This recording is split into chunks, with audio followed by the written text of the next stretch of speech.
To Quench, everyone. Andrea Robinson, Master Sommelier. I am your host. Quench is where we satisfy our thirst for connection through wine and food. Tonight, my guest is the vintner extraordinaire, raconteur, and exciting partner in wine, Dan Petroski, and our topic is wines that see the sea. So I have dressed the part, as you can see, but before we jump into this amazing experience, I want to thank you all for coming. We're streaming now tonight. I think we're trying, at least. We're streaming to, we think, Instagram. I won't see your comments if you comment unless somebody goes on my Instagram and looks at them, but I don't think we're going to pull that off. This is a new thing for us.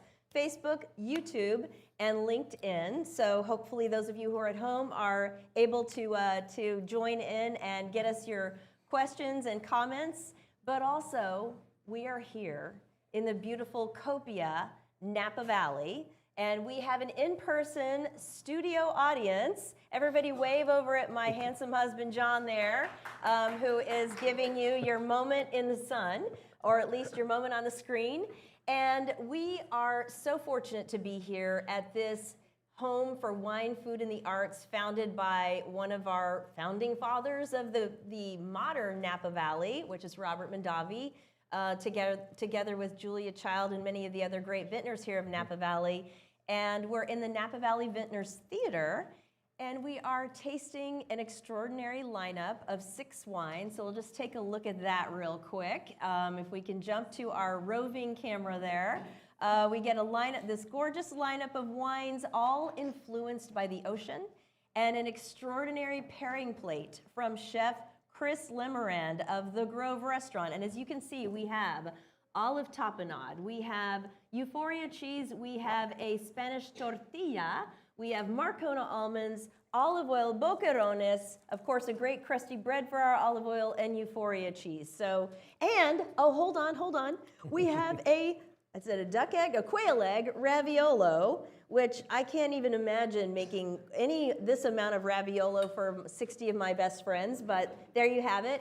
We also have an amazing audience full of great wine lovers, but also expert vintners. I saw at least 2 or 3 masters of wine, including my colleague Kim Oshiro, America's newest one, and I think we have Mary Margaret McCamick, and lots of other people who are on that path to becoming their master of wine, which is so cool, so we're happy to have them. But we also have Dan Petroski. So great to have you here. Thank you so much for coming. He's, what'd you say, 66% into harvest. 66% through. Yeah.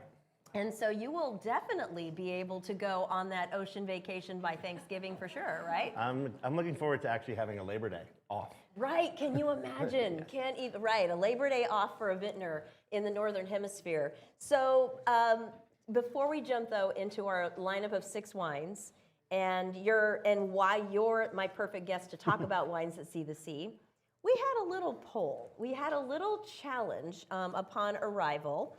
Our welcome wine, normally we are going straight into thanking the people who provided it. We'll get to that because our welcome wine was a little surprise. And so, first of all, you tasted it, Dan, well, you know, establish your credibility with me right away. What color is it? It's a white wine. It's a white wine. Okay, we got that part right.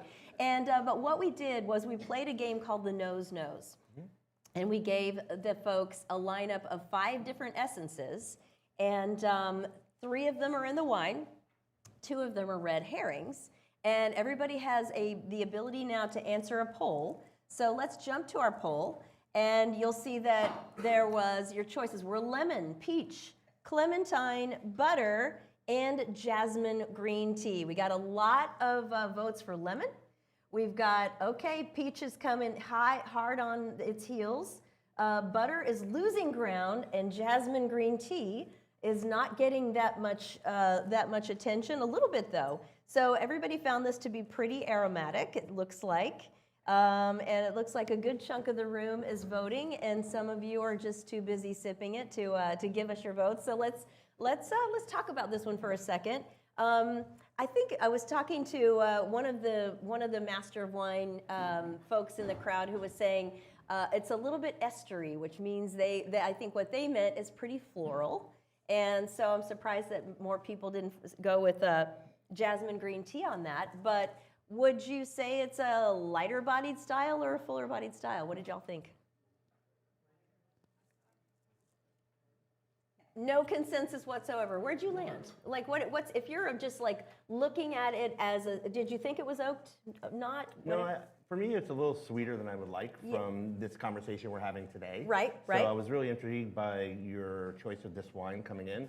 But based on the polling, I didn't see the 5 until it was put on the board. And if you're definitely going to win with citrus, so you at least got one of the 5 right. Right. You're going to lose with butter, in my opinion. Yes. That's your one of your red herrings. Yep. I was surprised the jasmine green tea didn't pop because when you're thinking about these style of wines, we'll get into it a little bit. Floral and herb lead a lot of these wines. Yes. So that would have been, 2 of my 3 choices. Yeah. And then I always love a little, kind of clementine character, a little less peach. But it's a big wine on the body. It's a little because of this perceived sweetness. Boom, boom. And so what you're getting there is that body. And I was a little bit of trickery. This is a wine from our last episode. I encourage you to go onto the YouTube channel. Please subscribe if you haven't already. And check out the last episode, which was, we called it Route Sipty Sip because it was July.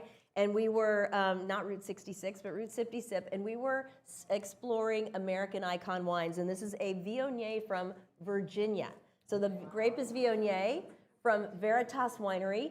So not an ocean-influenced wine per se, but everyone who talks to you about Virginia wine that makes it there talks about how they share an ocean with France, namely the Atlantic Ocean, and all of the both benefits and problems that brings to winemaking. But this was made by Emily Hodson. We had a great lineup of wines, including this one, because Viognier is really one of the whites that I think put modern Virginia wine on the map. And this one routinely wins the Governor's Cup, which is their big competition of Virginia wines judged by professionals. And I kind of lobbied that I would please like to be invited to be a judge of that competition because there's such a diversity of very cool wines there. But what do you think? How do you like the wine? Pretty tasty, right? Awesome, awesome.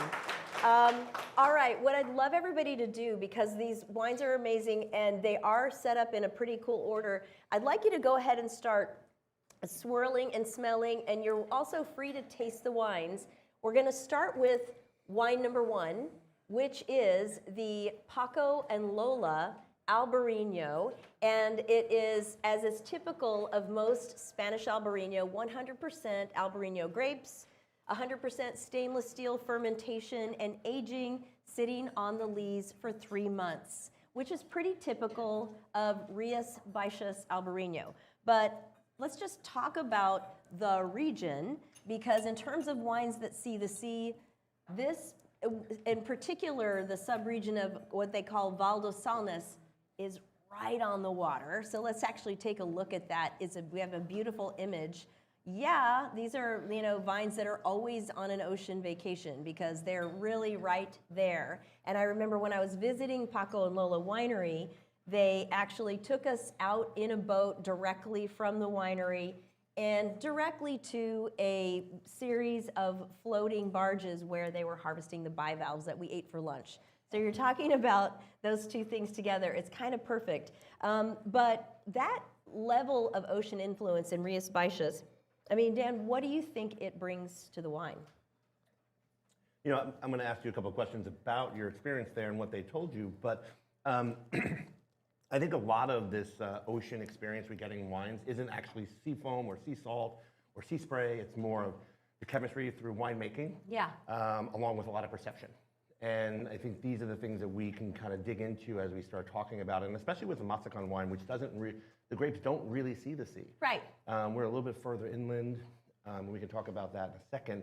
But I think this concept of fermentation kinetics and chemistry and off products of fermentation that create this kind of sensation of, with the lack of fruitfulness, because I think a lot of these wines today, you're not going to taste a lot of fruit. And I think once you don't have fruit as a marker, which we're most familiar with from a perceived value or a perceived sensory, you then start to panic.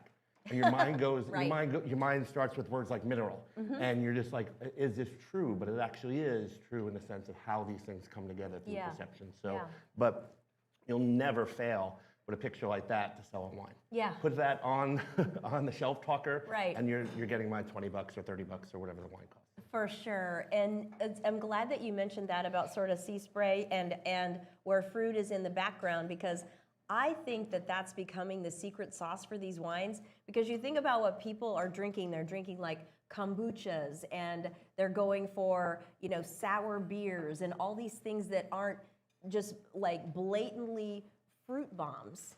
And I think that people are starting to really like that sort of more savory, kind of like edgy profile that makes it such a great food partner. I would think as a pair, what would you go for here? The Boquerones? Always. Yeah, like basically like they're swimming in the same pool, so to speak. So has anybody tried one of the Boquerones with the wine? And everybody's like, yeah, we've got 2 thumbs up in the second from the back row, saying total winner. I mean, of course it makes sense, and it's going to be that sort of saline type of quality. I see what Dan's doing. He's actually, are you throwing? Yeah, throwing it on the bread. Yep. I would also think it might be cool because you've got such great acidity in the Albariño, which is, it's obviously wine in general. What it brings to the plate is acid, and acid explodes every other flavor that it's next to. But the Albariño in particular has just a great bracing quality to that. I think you could also throw a little bit of the aioli, which is this little, I kind of want to just rub it all over my face and then just, yeah, it's like, it's so good. But you could throw a little bit of that on your bread with your boquerone, or boqueron, I guess. I don't know how, you think you do one, I don't know. Anyway, singular, who knows. But really, really tasty. What do you think about the lees contact? I mean, we always talk about how that is a big deal with Albariño and giving it kind of texture. Do you use lees contact in winemaking to get that? I use lees contact for sure, and I think and I'm actually working with Albariño for the first time this year, so tasting as much Albariño as possible is a daily education for me.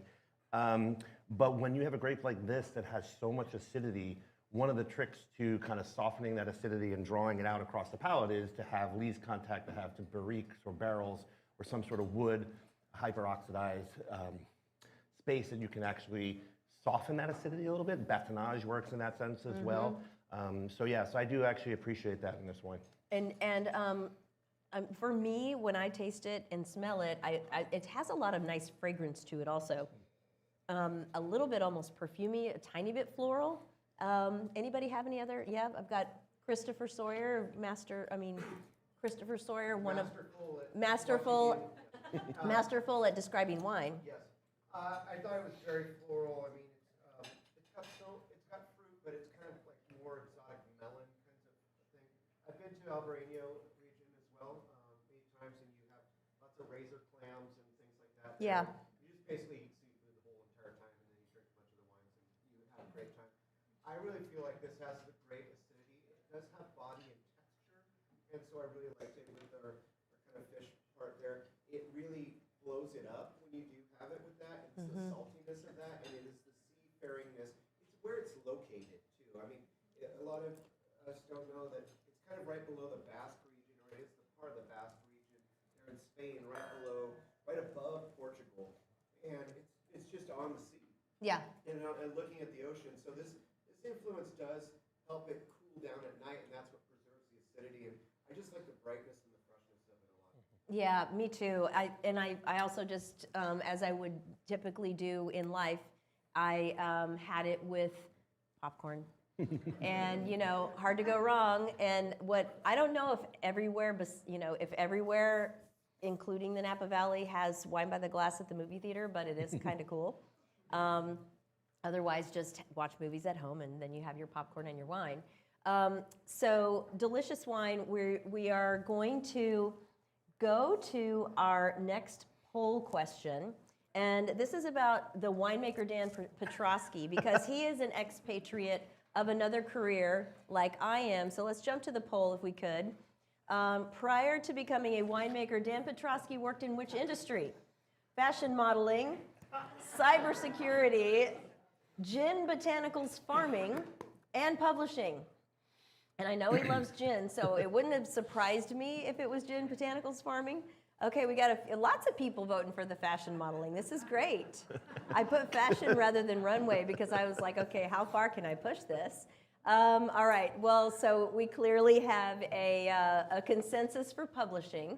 And so what got you, let's jump into wine number 2, the Massican Gemina. Am I saying it the way you would? Correct. Okay, great. And we'll show that label in a second. But first of all, just how did you get into wine from publishing? What took you there? And I believe it was Wines That See the Sea, but maybe I'm wrong.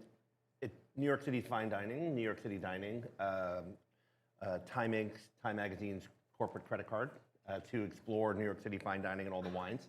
Nice. And then a transition out of publishing to a midlife crisis, a bit of a sabbatical, and I moved to the largest island in the Mediterranean. I moved to Sicily, and I worked in a vineyard for 9 months out of that 12-month stint. And so when you talk about wines of the sea, and you're thinking about Sicily, and you're thinking about the 16 bordering countries of Sicily, it really had an impact when I came back to America and ended up in California working in Pinot Noir with Andy Smith of Dumal, and then eventually Larkmead.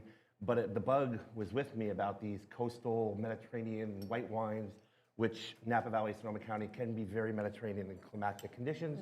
And I wondered why we weren't drinking more Mediterranean-style white wines. This was 20 years ago, and I started Massican in 2009. It's named after a mountain range right on the sea, just north of Naples in southern Italy.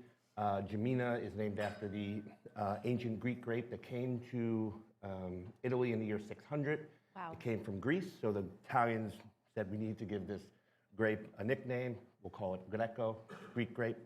And so Gemina is a blend of Greco, Falangina, and Fiano, the 3 great white grapes of western Campania, western Sicily, going all the way up to volcanic hills into Tufo.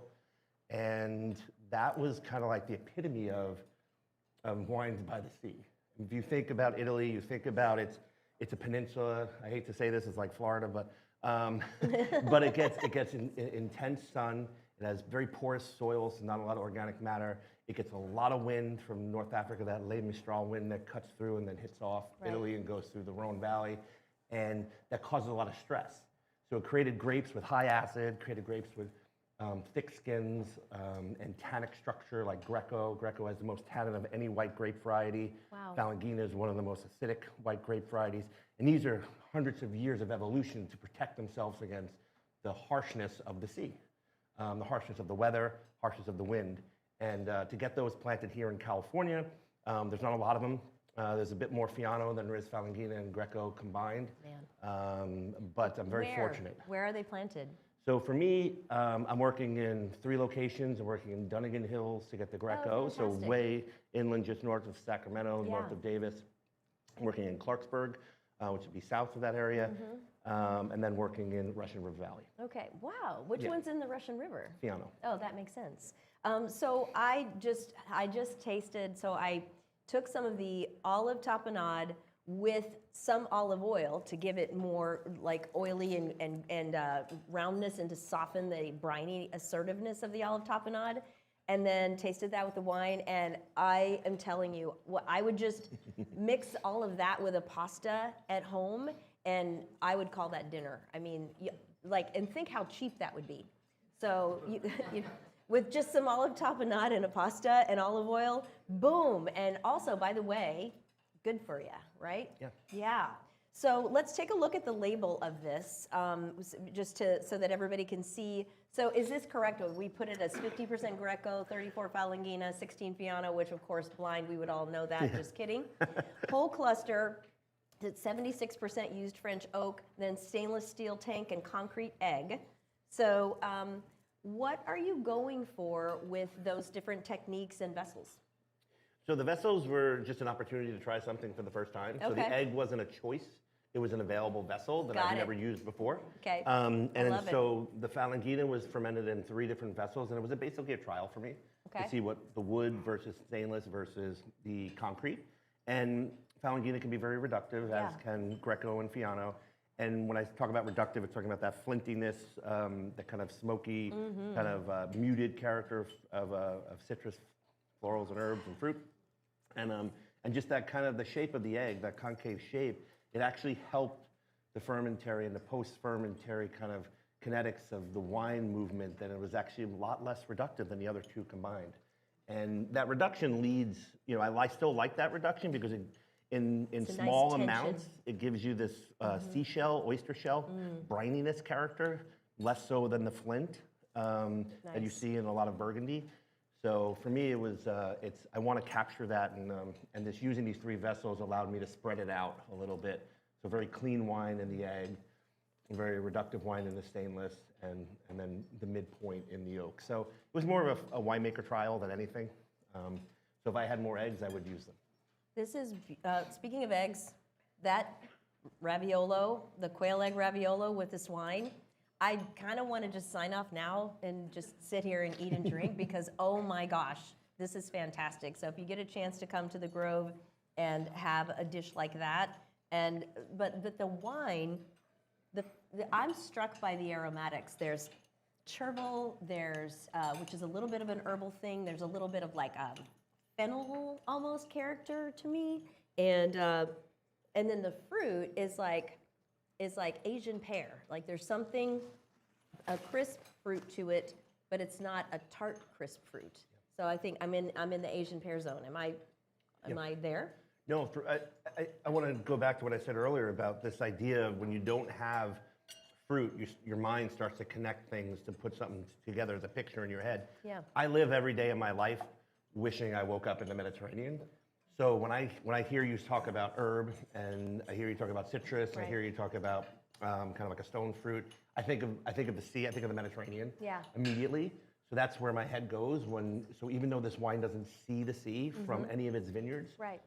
It's perceptive, accumulation of pieces bring me to the sea. Right. It's very transportive. Yeah, and I think it's also those grape varieties that are so evocative of those regions bring you there. It's really cool to me that they in the Dunnigan Hills and what was the other Lodi? Clarksburg Appellation. Is that part of Lodi? No, it's its own appellation. It's its own appellation. So but those inland AVAs that are so capable of capturing the grape variety expression, but maybe those grapes are just really distinctive. Is that fair to say? Yeah. And that's probably why you do it. So Greco, Falanghina, and Fiano. And let's go to our poll here because this really is a question. Oh, everybody was listening. Okay. I said the Greco, Falanghina, and Fiano grapes are blended in the Massican Gemina are most closely associated with which classic Italian wine region? Now, a few people weren't listening because they're saying Emilia-Romagna, and you told them it was Campania, but that's okay because we're so busy caught up in eating and drinking that we don't. I'm not listening entirely either, which is why I, losing track of which appellations the grapes came from. But so delicious, and are you? Of all the wines that you make, like I know you make Chardonnay, and I think you make Sauvignon Blanc. Yes. So are you most excited about that style, or is it just more of an intellectual exercise and you're excited about them all for different reasons? I'm excited about them all for different reasons, but the goal with Massican has always been to be stylistically, it's a stylistically or stylized wine. It's not about, I'm not there to extract my joy of orange winemaking versus my joy of coastal Mediterranean style winemaking versus my joy of making Burgundian flinty wines. That's 3 distinct styles that, for me, Massican's about trust. I want you to trust all 5 of the wines I make. So everything I make, even my high Chardonnay, is made in this little bit more of this kind of coastal Mediterranean style. And it's a fermentation trick that if you ferment these wines or any white wine grapes at a really high temperature, above 70 degrees, you start to burn off a little bit of that fruit. And you get a little bit more of the floral, you get a little bit more of that succinic acid, which is this kind of bitter, salty acid that remains in the wine. And that has been my trick, like my secrets to Massican. So if you want to sell a wine to Gallo, go do that. And 5 years, you can maybe do it. But the reality of it's that's been my stance on these wines forever, is to make them all very similar. I think the 2025 vintage, which is what we're drinking today, the only wine that really sits outside of that happens to be the Sauvignon Blanc, which is not here today. But otherwise, all the wines are going to have they're going to sound like they should belong on the same side of a record by the same band, as opposed to I like that. 15 different expressions of 15 different grapes. Right. I think it's really hard for anyone to try to master 15 different grapes in an expression. There's not many people that can do that very well. I would agree, and you said so many things that I want to follow up on. One is you talked about trust, and I'm going to mention that about 2 years ago, maybe a little longer, you pulled out, I think, almost every wine you'd ever made under Massican label over at Louis Martini Winery. Yep. And those of us in the trade that got to go and experience that tasting saw how these wines get better with age, which is, of course, the sign of a world-class wine. You're not necessarily charging world-class wine prices in the sense that, which isn't to say that all world-class wine has to be expensive, but they tend to go that direction, right, once they're cellarable. This was an incredible experience. So I would just say to people who are looking for wines to cellar, and they're, if you've got a baby birth year or, some sort of a thing you want to commemorate in the future, you could put these down, and as long as you're putting them in the proper cellaring conditions, I forgot how far back we went, but it was at least 15 years, maybe? 209, yeah. Okay, so there you go. So really, really something. So you talked about, I wanted to mention that because you mentioned trust when it comes to Massican. Then you also talked about you wanted it to be on a vinyl on the same side from the same band, and vinyl gives me a great segue into our next wine. Which is the Cobb Wines Chardonnay. And we'll take a look at that label really quickly. So Cobb Wines started in the late 1980s, 100% Chardonnay, 1,000-foot elevation, which is pretty elevated and significant when you consider also its location. But 22 months and 20% new French oak, not very much of it made, which is typical of the great Sonoma Coast wineries. But this is the Docks Vineyard JoAnn's Block Chardonnay from Cobb Wines. And I'd kind of like us to talk a little bit about wines 3 and 4 together, primarily because we're talking about the region called the Sonoma Coast. And let's just take a look at that image, talking about wines that see the sea. They do. Not every single vineyard is hard on the ocean waves like that, but that is the Pacific Ocean north of Bodega Bay, where the vines that are planted there really see the sea. They really see the sea influence. So in the case of the Pacific Ocean and the Sonoma Coast, what are the primary factors that are coming into the wine growing? Yeah, this is amazing, and just Ross Cobb, he was one of the original winemakers of Hirsch. So it's really nice to see these wines side by side. Yes. I've been out to Ross's place for a tasting. It is way out there, way up there. You just kind of get that sense, that energy of the sea. Again, I want to go back to this thing. It's not necessarily about the chemistry. It's about the climatic conditions that the ocean offers, and the climatic conditions that it offers there is definitely, kind of this fog influence, these cooler mornings, cooler nights, these tide-changing winds. All these things are going to have stress on the vines and stress on, the winemaker for a ripening factor. I think we all want to get a certain ripening factor. But what you'll never see in those wines is a sense of fruitfulness. Again, so there's like that ocean or sea influence is that you're muting any potential fruitfulness from your wine. This is not a fruit-forward Pinot Noir. This is not a fruit-forward Chardonnay. This is a Chardonnay like with butter and salt, and nice flaky sea salt. To me, that's what I'm getting right in the the middle to the back of the tongue, and that to me is like the style of Chardonnay I want to be drinking. As you jump into that wine, you have a cheese on your plate here. If you're at home and you don't have a cheese on your plate or the wine, you know that you can come to Copia in the Napa Valley and attend one of these in person. So put that on your travel agenda. But for my audience that's here, try that Euphoria cheese with this Chardonnay. Now, I mentioned Vinyl and Ross. Okay, so his parents, David and I think it's Diane, David and Diane looked around for a place. They were very much committed to a place with ocean influence. I think his dad was a marine biologist, and so Ross grew up with the ocean and all the love of the ocean, but he also grew up with bass guitar and spinning vinyl and skate park stuff. So a guy with an appreciation of, I think I'll call it, other things that connect you to time and place.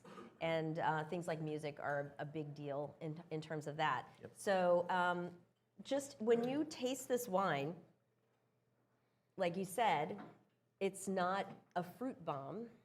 Like, what are some of the nuances that you're getting? Because I think when we talk about wines that show place, they show nuance. When they don't show place, they just kind of they're a one-note wine.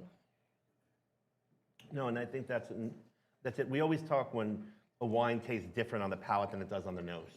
This is a perfect example of that. You would expect this wine to be thicker, have a much larger expression on the nose, possibly moving into a little bit more of a kind of an aged, fruit-driven Chardonnay, or more nuts-driven. It's kind of like, feels like it should be more oxidative on the palate. That is partly the vintage 2022 being a warmer year. But no, the nuance on this to me is the excellence of that statement where you say, I'm expecting something but receiving something completely different, and I really enjoy how this is finishing. Yeah, there's like, to me, there's a little bit of it's like a toasted nut, but not, it's just slightly into the vein of toasty, and then very, like almost a chamomile potpourri. It's something very subtle underneath, but then it's got a huge amount of concentration to where I say, oh, this is gonna age for a really long time. And I think Ross is he on with us? Ross is on the chat. He said it's difficult for pollination, but there's a lot of fruit. He thinks lemon curd. He also noted that surf and turf is I love this. Hold on. Okay. to discuss, as well as wine is art, science, and mechanics. Wine is art, science, and mechanics. And I don't know if he means The Mechanics. Isn't there a band called The Mechanics? For all I know, he's got that on vinyl. But no, it's interesting because I think it's so physical at the end of the day, isn't it? I mean, we think of there is a lot of art to it, but you're in the middle of harvest, and I'm sure, Ross, you are too. You're just slogging around, moving hoses and making calls and running around to vineyards. What do you think, if you were dividing it up between art, science, and mechanics, where do you sit? Everyone hates me. Wine is manufacturing. There's no art in winemaking. You're fermenting. It's science. I think there would be an arm wrestling thing going on I if did there not go were to two school here. for this. It is not my thing. I come from a Okay. journalism background. But no, honestly, you're manufacturing. It's Well, in other words, I think what you're saying is there's a lot of process. yeah. But at the end of the day, maybe the art and the science is during the farming, where, I don't know, we had a few episodes ago, the episode is called The Mount Crushmore of American Wine, not to be confused with the Mount Rushmore, but we do have one, and it's a Mount Crushmore. And Steve Mathiasen was the guest. I know you know him well. And, he was talking about, he's one person who looks at sort of like pruning as an art, for example, because that, he believes, really affects the end result in the wine and the fruit quality. And kind of, I've even heard this described as, hanging the fruit like a necklace. And it's architectural, almost like, not bonsai, but very similar. So maybe that's where the art comes. I'm not going to shit on anyone's opinion, but the reality is, all of those voices make the wine industry so special. Right. And we wouldn't be Napa Valley without Steve Mathiasen. We wouldn't be the Sonoma Coast without the Cobbs and the Hirsches. Yeah. So those are the things to me that we have to lift up and continue to appreciate. I just have a different opinion. Indeed. And so let's go to our speaking of, though, Ross has a very storied history. You got one answer from Dan Petroski, but let's go to our poll because in addition to being associated with his own family's winery, he's been associated with which famous wineries. You can choose all that apply. And man, you guys are good. Okay. All right, hold on. Now you're less good. Okay. So very, very well done though. So he was an early viticulturalist at Williams-Sellium, and also one of the first winemakers at Hirsch, I believe. When they started making their own wine, they started out as farming and just farming and selling the grapes. And then no to Hansel and Litterai, though, as I think I'm right about that. But yes, he was one of the first winemakers for flowers. And I think I remember when they came to Windows on the World, which was the restaurant on the top of the World Trade Center that I worked at before and after the first terrorist attack. And I remember, I think I remember Ross actually coming on behalf of Flowers at the time and you know, presenting the wines to us, which is really cool. But back to Hirsch. And the Sonoma coast. Speaking of just, you know, early Mount Crushmore, I'll say, of American wines, I would put David Hirsch, who we lost recently, for sure to that level of importance in wine in California and America because of that pioneering approach to planting grapes so early out on the Sonoma coast. Did you ever meet David? No, just his daughter. So Jasmine carries on the winery and has been carrying the flag forward on that for a very long time.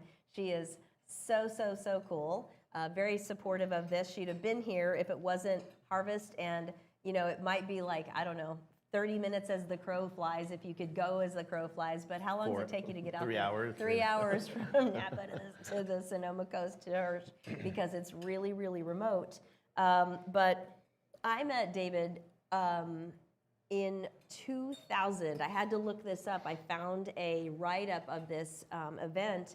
I was a sommelier in New York City, and it was after, as I mentioned, after the first terrorist attack. And he came because Wine and Spirits magazine did a Hirsch single vineyard retrospective, and also, you know, broad tasting, because a lot of people were bottling Hirsch vineyard designates. And it was amazing because this was already in 2000, and the grapes had only been planted for a couple of decades there. So something quite special. Let's take a look at the label for this one. This wine's great. This has gorgeous fragrance. So Maritime Fields, they're not pussyfooting around about their wines and their vines seeing the sea. Planted in the 1990s, so already in excess of 20 years old vines, just 30% new oak. And what do you get on the nose of this wine? This is beautiful. This is beautiful wine. It is cherries are very Mediterranean climate, cherry pit here. I get a little on, if you go deep, if you breathe in and then you breathe in again, I go deep, I get a little cassis on the back end of it. And then it's very herbal on the palate. Again, taking us right to this place where I wake up every morning in my head of the Mediterranean, cherries, herbs. And it actually is the one wine that we've tasted so far that has this kind of prickly acidity that kind of is reminiscent of sea foam on the palate when you swallow. And I think that is just, you know, pure, beautiful acidity breaking down on your palate. And so to your point about acidity, ultimately in this case, the real huge influence of the vine seeing the sea is they're so close to the deep, unbelievably cold Pacific Ocean, and the cold temperature is giving you that acid retention in the wine and in the grapes, and therefore in the wine. I mean, how important is that to the world's high quality wines, the acid? I think when I first arrived in Sonoma County in 2006, people were talking about, you know, the acid tannin balance, and Pinot Noir has a little bit more acidity, which both together will create a great wine, a legendary wine. But you still, with one component like acid, you can actually create longevity. Great wines, expensive wines, affordable wines that you mentioned earlier, legendary wines, they come from this kind of special mix of place and person, weather, climate, continuation. And I think the art, to use your word earlier, of the future is finding these new places. The places that are going to break down the traditional great wines that aren't going to be able to have the great acidities or structural components to the wine that make them so lovely and beautiful and delicious to drink. is going to be to find where the next generation of great wine growing land is. And I think this is, you know, I think even in a climate changing world, the Sonoma Coast has a very long runway to continue to prove their existence as some of the greatest wines in the world. Well, and I'm glad you said that because, you know, the ones that we've tasted, with the exception of the Massican, because it's so much a winemaker's wine, because you've chosen to find those few growers that would grow the grapes that lured you off of the publishing track and into wine. They are wines that if you are, you know, somebody who's studying for a blind tasting test or for a credential, these are places that are identifiable. So they end up on blind tasting exams because you really can identify them. And that's kind of cool. It's in the same way that people, you know, that might discuss Kentucky country ham or Virginia ham versus, you know, jamón de bellota from Spain. They all are something distinctive of their place. So I think that's a pretty cool aspect of this. And the acid retention is probably a big part of it. When I smell this, I'm also getting, I don't know, maybe you said this already, a little bit of rose petal. There's some kind of pretty floral, fragrant note, a little bit of potpourri that's absolutely gorgeous. Anybody have any other words for this wine? Yeah, Christopher. Andrea, this is a great wine that really exemplifies what Sonoma Coast is. A lot of it is about tea tannins. And so like when we talk about tea, and okay. how long do you dump that little bag in there? It's the tea kinds of tannins that you have. We have some whole cluster pressing. We have some things that are there. We also have some older vineyards that are part of this blend. So we're still learning so much about California, what we can do here. We're not Burgundy, and we've never claimed to be, but we do have their grapes, and we can do things that maybe they can't do. And so when you push it out there 3 miles from the ocean, and this is for anyone that doesn't know this is where Hirsch is about, you go to Fort Ross, which is a historical area, and go way up on the mountain. It's about 3 miles from the ocean, so it's fantastic, but I love this. I agree. It is gorgeous and really, really just fragrant and beautiful. And I think also one that has the balance and the complexity to get better with age, which is cool. We'll never, you know, let that happen because it's so good now. We're going to just drink it. I paired it with the Spanish tortilla, which I think is really delicious because you get kind of the earthiness of the potato. And Pinot Noir always has a nice little earthiness unless it's been mishandled and turned into a goo bomb, which is a technical term, just kidding. But there are a few wineries that do that, and I don't really appreciate that style as much as the ones that are much more filigreed and detailed and subtle.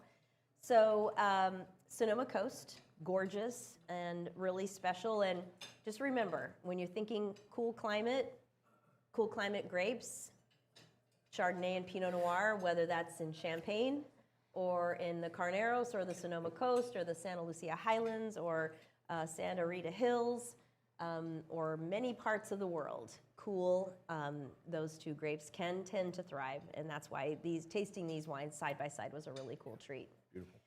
Okay, let's move to wine number 5, which is also a wine whose region sees the sea, and this is the Antinori Il Bruciato. And so let's take a look at that label. And it is a mix of its dominant Cabernet Sauvignon, 45%, followed by Cabernet Franc, some Merlot, and then Petit Verdot, and also Syrah. And that's an interesting mix thrown in, but it's also not unusual for the Bulgari region. And Bulgari is right on the coast. So if you're thinking of Tuscany and you think of, you know, Siena and Florence, you have to shoot over to the coast. I've never been to Bulgari. I mean, I just, it's true. I've never been. Have you been? Yes, once. And what do you think? It's beautiful.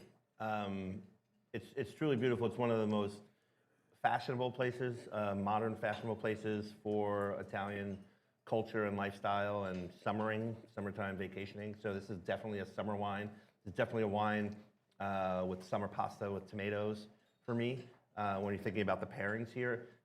It is also a wine that is just so revealing of everything that it has in it, including the kind of the Italian style, like doing these really well roasted tomato aromas and flavors. But you can tell the Cabernet and the Cabernet Franc's herbaceousness, the Merlot's softness, the Syrah's kind of pepperiness, and then the not Petit Syrah, is it Petit Syrah? No, Syrah, and then Petit Verdot. Petit Verdot's density and darkness. Like every one of those grapes is relevant in this. So it's just like as you're staring out emotionally looking at the sea from Bulgari in the Maremma district and you're looking out, you can just, things just wash away. I think this wine has that feeling of just washing away through your palate and revealing itself. Yeah. And would be very delicious with with all the rest of our summer tomatoes. So I just tasted it with just the bread dipped into olive oil, and again, that is so delicious because the olive oil, thank you, chef, is really beautifully peppery. Then I also tasted it with the quail egg raviolo, and again, I'm just gonna say, we're gonna have to try to figure out how to do this at home, hun, because. Although that's going to be on somebody else. No, I think I can help. But wow, this is an extraordinary dish from the Grove from Chef Chris Lemerand, and that it has the little bit of fat from the the yolk of the egg. There's a little bit of cheese in there, and it just texturally spreads across your palate. The pepperiness of the olive oil with that pairing is fantastic. But I want to show you this part of the world because the vines really do see the sea, and this is we're going to show that. There we go. This is that's it, the Bulgari Amphitheater. So if you look out, you can see the Tyrrhenian Sea there, and basically that little bit of hillside, they kind of curve around and make a bowl, and this is a region that has had Cabernet planted since the 1940s. And for the longest time, for centuries, they believed that the quality was not related to the ocean influence, and in fact, they were challenged in quality until the Gheradesca family became very obsessed with amplifying the agriculture and specifically the viticulture to just do a better job of farming the grapes. And then they planted their first Cabernet Sauvignon in the 1940s, and then it's really sort of the two families, the Incisa family and the Gheradesca family, the Sassicaia and the Guado Altasso side of things, that kind of put this category of wine that's so different from anything else in Tuscany on the map. It became called Super Tuscan because they didn't have another name for it. What was your first exposure to Super Tuscan wines? I've already dated myself for my age, but year 2000, the 1997 Celaya Super Tuscan from the Antinori family was Wine Spectator Wine of the Year. Yeah. And I happened to be traveling through Italy right after its announcement and just going to every wine shop and every restaurant to find it.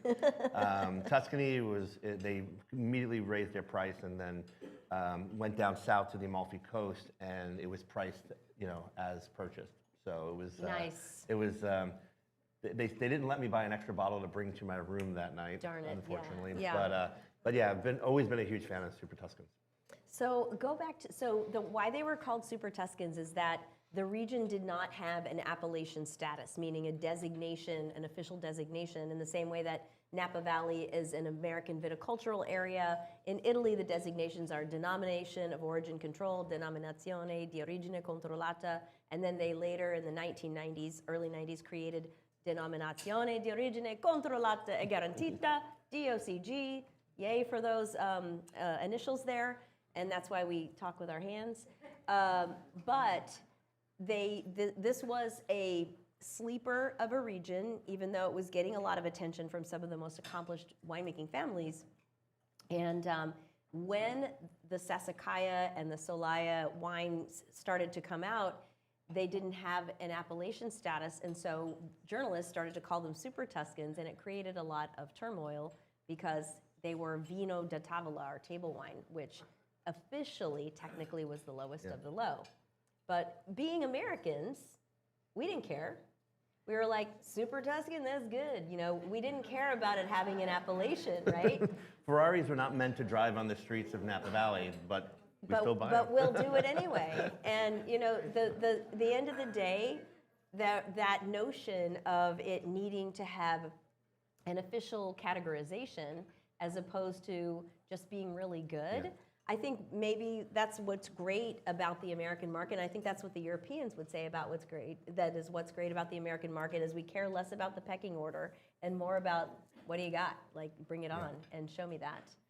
And the world has seen that. We've seen that from the origins of just the immigrants who've come here post 49ers, and how many Italians and French and German and Spaniards have built the business of the wine industry for all these hundreds of years. And then just count on your two hands and your 2 feet how many French companies own wineries in California.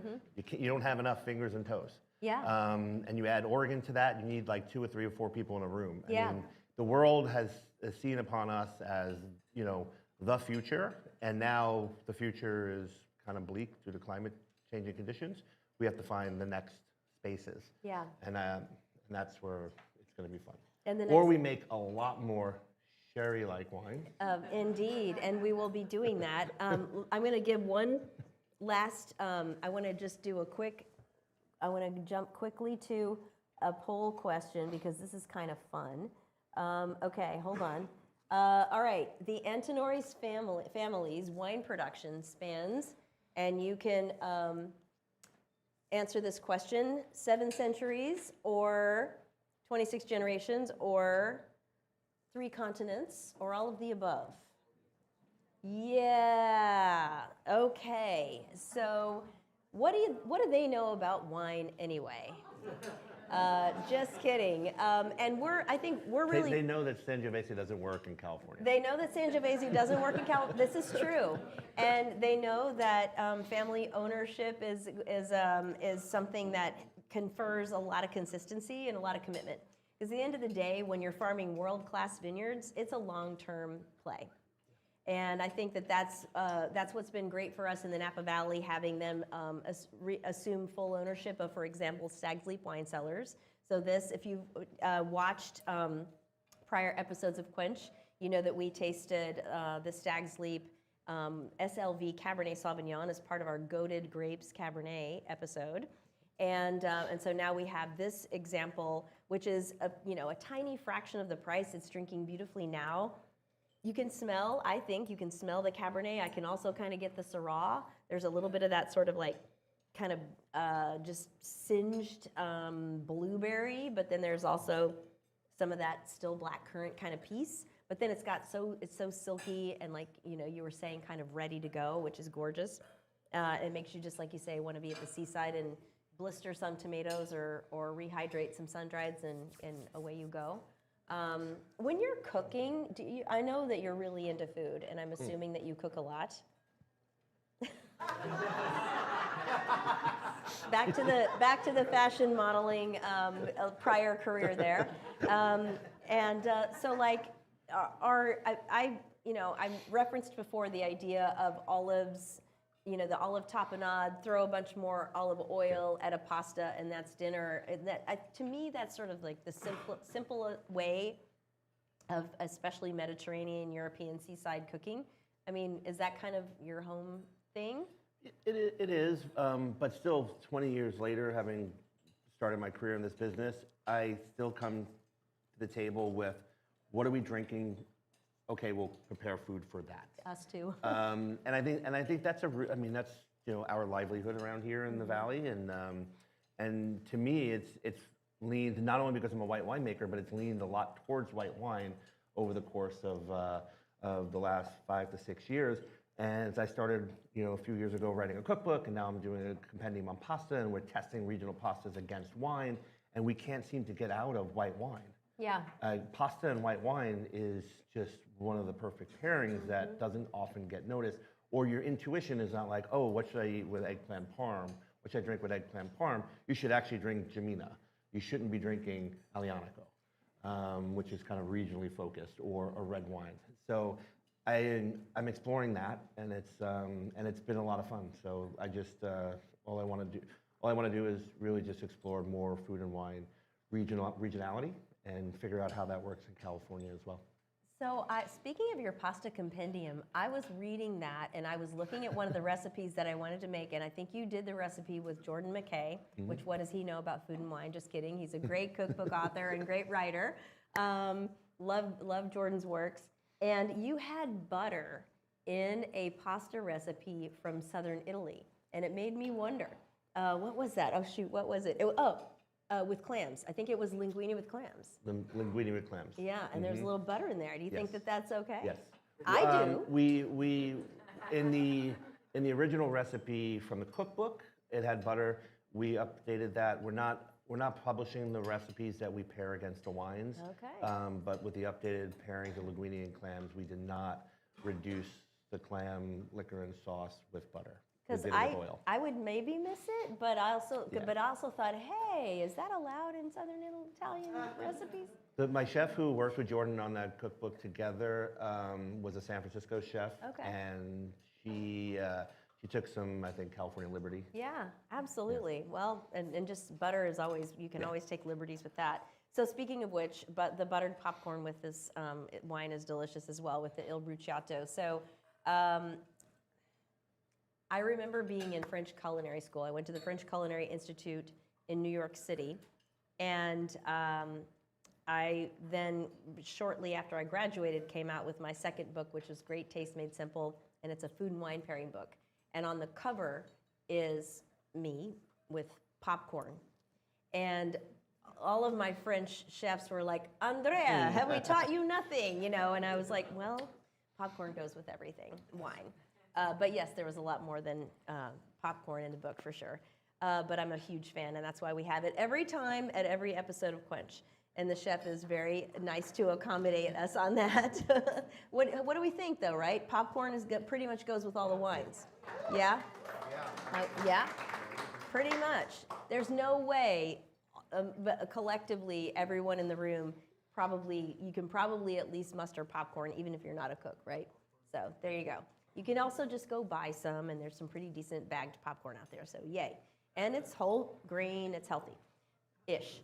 Okay, all right, so you segued us, and then I segued us back. You segued us into the last wine, talk about a wine that sees the sea, but also a wine that is a wine of process that proves that in kind of challenging conditions, you can make an outstanding and interesting wine. So this is a sherry, and let's take a look at the label real quick. This is the Hidalgo Amontillado, which is the style of sherry. Napoleon is their particular proprietary brand name for this one. But this is Bodegas Hidalgo. Palomino Fino is the grape variety. It is a white grape variety, and it's the grape variety in most dry sherry, really all dry sherry, I think. The soil type of Albariño, and it's based on the word alba, which means white. You'll see that in a second. And it's produced in something called a Solera system, which is fractional aging in American oak. Butts are the particular type of cask that they use. This one was aged in casks that are 150 years old. So they just keep repairing them because the older the better for the cask in terms of what it imparts to the wine and how it reinforces what's called biological aging, which is let's change that one back. This is biological aging is the process by which the wine ages under a particular veil of yeast that is called flor or flower because it blossoms on top of the wine as it's beginning to age in the cask, which by definition, if you're going to have room for that to blossom, it's a partially filled cask. Why is that important? Because you can see that this wine is the color of iced tea. So that means that it has been exposed to some oxygen as well. And so this is a combination of both biological aging under flor and then oxidative aging. Think about what happens when you cut an apple in half and expose the flesh to air. It starts to turn brown on you. Same thing will happen to wine. White wine, you can see it as brown. Red wine, you see it as orange over time, right? As it starts to color and lose its vivid purpleness. But the first thing you need to do is just smell it to know it's a very, very unique style. Do you drink a lot of sherry? Not as much as I'd like. But you referenced something earlier, which I want to come back to, which is how we as Americans are now moving into this kombucha palette. We are now also moving into a bitters palette. Things in the last maybe 2 decades are kind of rising up to, like, your experiences working in New York City in restaurants. You probably poured a bunch of sherry back then, but then it kind of went out of favor for a while. Yeah. We had Peter Liam and Talia Baiocchi write books about it 15 years ago, and no one bought them. But then we started drinking bitter. We started drinking, kombuchas, and then we started eating that way with fermented foods. And I do think if there's a time for sherry to actually to reignite its presence in American cuisine and or on the table, it's now, because our palates are ready for this. This is not, that biological floor keeps the wine fresh and not turned to vinegar. But it still has incredible intensity and freshness, and like you can see this, the brightness of like fruit skins on here, and I just love this. And I don't drink enough of it. I always have a bottle in the refrigerator, but it tends to last there for a couple months before I dip into it, and then I'll drink half a bottle in a night, and then get back to it 3 months later. Yeah, it's this is gorgeous. Just when you smell this wine, wow, there's so much going on. It's toasted nut, it's caramelized there, but it's completely dry. You smell it, and you might be like, oh, it's a praline if you're from the South, or they say praline, or it's a pecan pie if you're from the South, or it's a Derby pie if you're from Kentucky. It's got, or it's creme brulee if you're from France, but it's got a caramelized thing, right? But then you taste it totally bone dry. You must try it with the Marcona almonds if you haven't.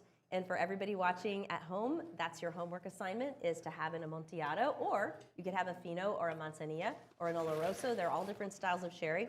I chose this one because it has the combination of the biological aging, which gives you that kind of saline quality, and then the oxidative aging that gives you the nuttiness. Did you try it with any of the stuff? The almonds. Yeah, the almonds is sort of a classic. And but it's also delicious with the cheese if you haven't tasted that as well. And the popcorn, outstanding. Let's take a look though, because of wines that see the sea. The thing here is that this is so ocean influenced. Let's start with a picture of the vineyards, because this is seabed from about 60 million years ago, and it's decomposed diatoms and calcium, carapaces of little sea creatures, basically tiny, crabs, if you will, but little sea creatures whose soil became, or whose deposits became eroded when the ocean receded. And then, so you've got the vines grow up in the ocean, but the ocean bed from a long time ago. And then you also have 2 winds that come from the east side and the west side that bring hot dryness, that bring moisture depending upon which direction they're coming from, and that also impact the environment where the wine is aged in those casks for a very long period of time. So have you been to this region? Only once, passing through one day. I need to go back. You went to the flamenco shows? Yeah, me too. Actually, I happened to be there when they were having a big flamenco. That's where the flamenco, it's the Andalusia or Andalusia part of Spain and southern Spain, and that's where flamenco and bullfighting is those are the 2 classical signatures of the culture, in addition to, of course, the wines of the sherry triangle, Jerez de la Frontera. And but the thing about this is that people drink it as almost a cocktail, and I think it's a cocktail substitute. Yeah. It's a great cocktail substitute because it's the same percentage of alcohol, maybe 17%, as a typical cocktail. Once you've mixed it all up, is right in that zone. But it's got a lot of complexity and a lot of value, frankly. These are really inexpensive. And then a lot of great food affinity and a lot of sense of place. The value is incredible. This particular bottling, under $20 if you go to Lawler's, if you're local. These are stunning wines that don't get appreciated. I've spent 17 years with my tasting group, and we've done 2 sherry tastings with tapas-style food pairings, and they are the least beloved tastings that we've done. But one person in the group and myself were like, "When are we doing it again?" Yeah.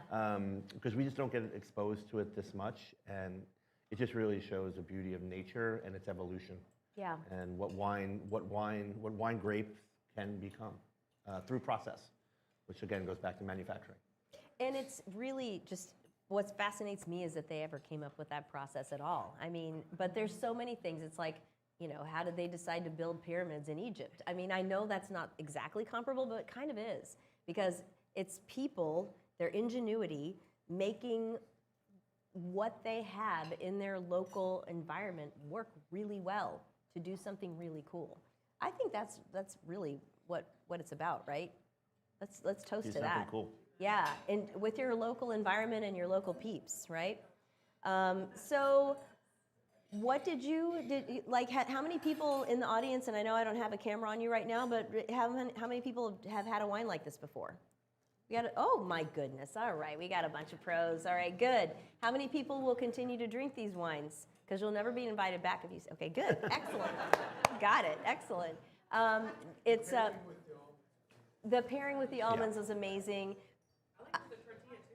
Yeah, delicious with the Spanish tortilla. I would also say that if you love any kind of cured meats, it's fantastic with that. I've also just paired it with, again, really simple pasta. I'm going back to my, I'm never going to cook again. My kids are going to be like, "What are you doing?" Because I'll always be putting tapenade and pasta and olive oil and be like, "Okay, can you work a little harder?"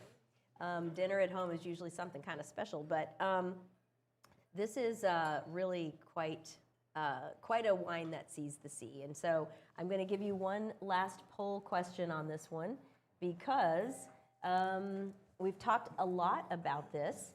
The sherry region's ocean influence reflects what aspects of wine growing and production, and you can choose all that apply. And I think we gave you a pretty good idea of, yeah. Y'all are good. Okay, we had a couple people dropping out on the vine diseases and aging. And I didn't mention the vine diseases, but you're spot on in thinking about how the wind, if you're a viticulturist, you know that wind helps you keep vines from having mildews and things. And if anyone who grows any kind of plant, rose bushes or strawberries or whatever, you're fighting mildew sometimes. And, yeah. So if you are, going to your next the sea location that has great wine, where would you go? Spain. Spain. You'd go to Spain. Nice. Where? Okay, the crowd wants to know where specifically. It would be a year's worth of travel when I retire. No, I would love to go to sherry, and I'd also love to go to Madeira. Yeah, I want to Madeira. Okay. That would be my second stop on the sea trip. Yeah, we considered Madeira for this one. The other thing I will say to folks is that if you do like to do mixology at home, that both sherry and Madeira are great for that. We always have drinks that are made with aperitif things like Lillet and aromatized wines like vermouth. Use a really good one, and you can make your cocktail with that. I also like to reverse the polarity on a Manhattan, and I always use bourbon for my Manhattans, but rather than whatever other kind of whiskey. But you can, if you're trying to kind of soften up the alcohol and be able to sip it a little longer, at least for me, I will do the aged sherry or the Madeira and do that as the dominant and have the whiskey be the undernote, and it's really delicious. It's not a Manhattan, but it's a cool way of tweaking that. So thank you everybody for joining us, and Dan, thank you. Appreciate you having me. Wines that see the sea. Cheers. Cheers. Really, really fantastic. Thank you. It's great having you all with us. We will be, our next episode, you heard the voice of Christopher Sawyer in the audience here. We will be having Sonoma Leadership and Legacy. We will be tasting wines that really put Sonoma County on the map. And in one vineyard's case, that also put Napa Valley on the map. The Bacigalupi Vineyard had a lot of made up a good proportion of the Chateau Montelena Chardonnay that won the 1976 Judgment of Paris tasting. So credit where it's due for sure. But we'll be excited to see you there at September 9th, 5:30 p.m. Please subscribe to the channel in the meantime so that you can get reminders. But if you can please join us in person in the Napa Valley here at Copia. What do you think? For sure. Pretty Please. great experience. Yeah. I mean, you know, for us, this is work, but we're happy to bring you into, you know, take your friend to work for the day, or what is it? Take your daughter to Take work. your 60 best friends to work Take your for the day. 60 best friends to the office. We'll see you again soon, and I'd love to hear your comments, and thank you so much for joining us. Cheers.